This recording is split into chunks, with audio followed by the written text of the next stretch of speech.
Sejumlah pemain pun melakukan selebrasi saudara dengan mengangkat pelatih Sintayong atas keberhasilannya membawa Indonesia lolos ke Piala Asia saudara. PSSI mengapresiasi perjuangan pemain, pelatih dan semua pihak yang membantu timnas hingga bisa lolos ke Piala Asia di mana Indonesia saudara sudah 15 tahun absen dari ajang sepak bola ini.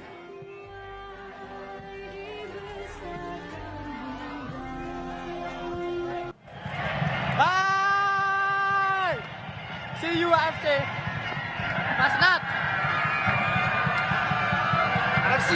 AFC. AFC.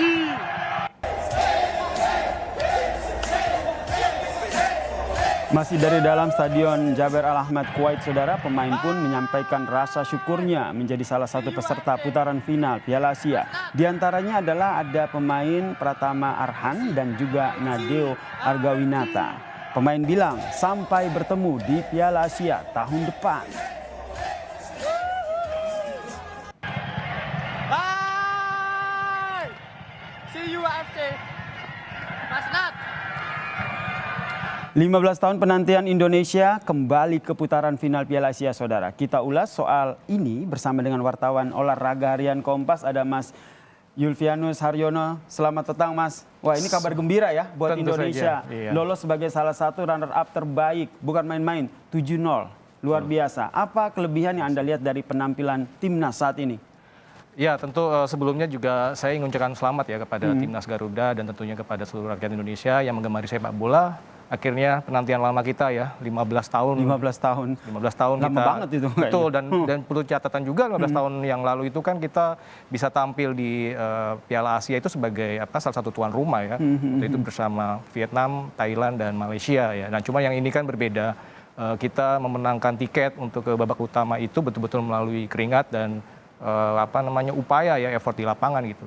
Nah kalau saya tadi ditanyakan apa perbedaan ini ya tentu ya skuad ini emang sangat berbeda ya dibandingkan generasi sebelumnya ketika mungkin 2007 kita ingat ada BP waktu itu ya masih lama. Yang khusus skuad ini kita lihat memang yang saya lihat yang sangat menonjol itu apa yang paling kekuatan spiritnya itu ya, spirit kolektivitas, terus kebersamaan, terus juga kekompakan itu yang sangat terlihat dan yang menarik juga kan skuad ini kebanyakan kan pemain-pemain muda ya, pemain yang memang pilihan Sintayong yang dibawa sebelumnya dari yang sempat mengikuti Piala AFF 2020 lalu yang menjadi runner up, terus juga sebagian dibawa ke SEA Games di Vietnam kan beberapa bulan yang lalu gitu dan ini usia skuad ini masih sangat muda ya, masih sangat luar biasa ya. Rata-rata cuma 23 tahun. Ya, selain komposisi yang sangat luar biasa seperti kata Tandi, pola strategi, kemudian komposisi pemain, otak-atik strategi di lapangan yang dilakukan oleh Sintayong ini juga memiliki peran besar tidak dengan pertandingan ini dan akhirnya Indonesia lolos?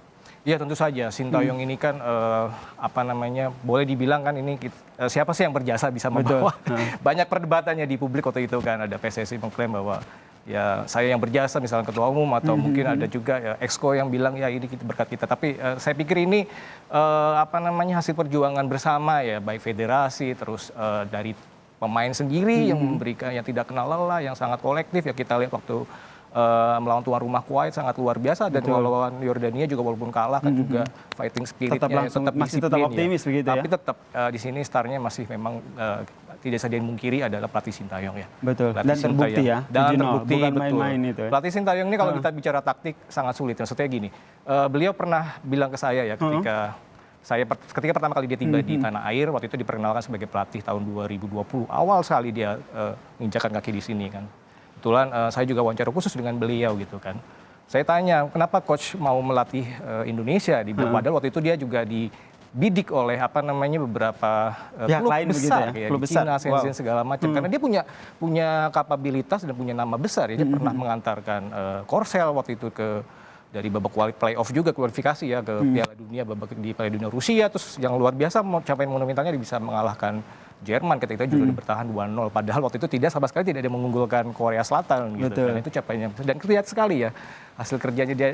Saya tanya kenapa dia mau melatih, dia bilang kalau saya melatih klub itu kan hanya kecil, tapi kalau saya mau melatih negara saya bisa membawa sebuah bangsa gitu, tidak hanya sebuah klub gitu. Dan saya bermimpi ingin membesarkan negara lainnya, dan itu makanya dia kenapa mau melatih Indonesia di antara sekian banyak pilihan. Oke.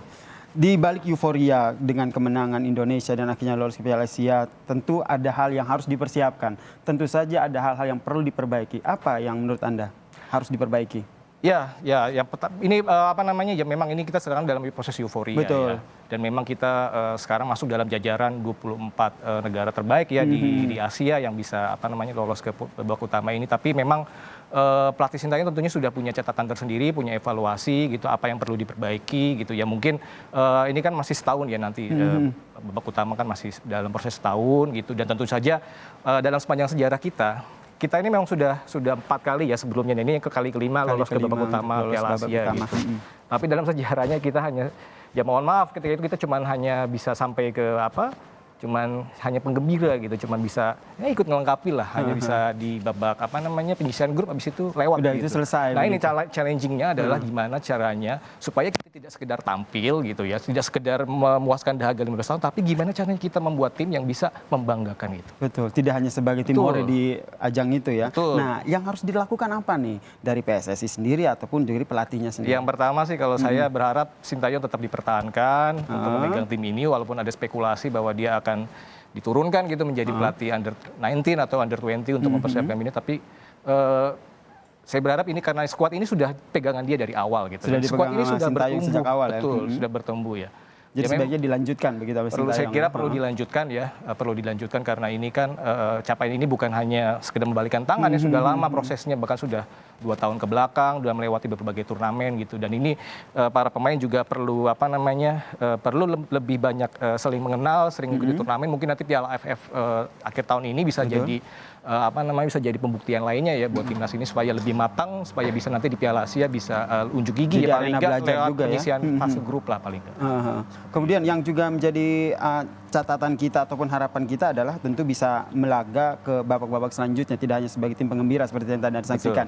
Dari sejarah Piala Asia selama ini, dari hemat Anda, apa poin-poin yang harus diperhatikan oleh timnas Indonesia? Ya, saya kira ada banyak ya. Ya faktor kedisiplinan, ya terus faktor stamina, fisik itu perlu lebih ditingkatkan, walaupun memang di kualifikasi ini terlihat lebih baik gitu ya. Kalau di level Asia itu levelnya sudah berbeda ya dibandingkan Asia Tenggara ya. Di situ ada Jepang, ada Korsel gitu kan. Terus ada banyak-banyak negara besar, ada Iran ini yang negara-negara yang langganan Piala Dunia, belum lagi Australia yang secara fisik, secara postur lebih tinggi gitu ya. Kita memang tidak bisa ngapa-ngapain dari segi postur ya. Walaupun kita sedang menjembatani itu dengan memanggil beberapa pemain naturalisasi ya.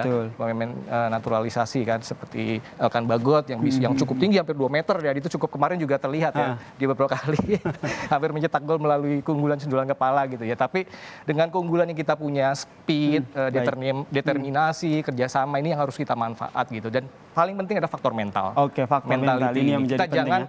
Jangan minder dulu ya. Jangan minder dulu ketemu tim-tim yang besar gitu, tim-tim yang ini. Dan sudah kita buktikan waktu. Dan sudah kita buktikan. Betul, waktu melawan Kuwait kan.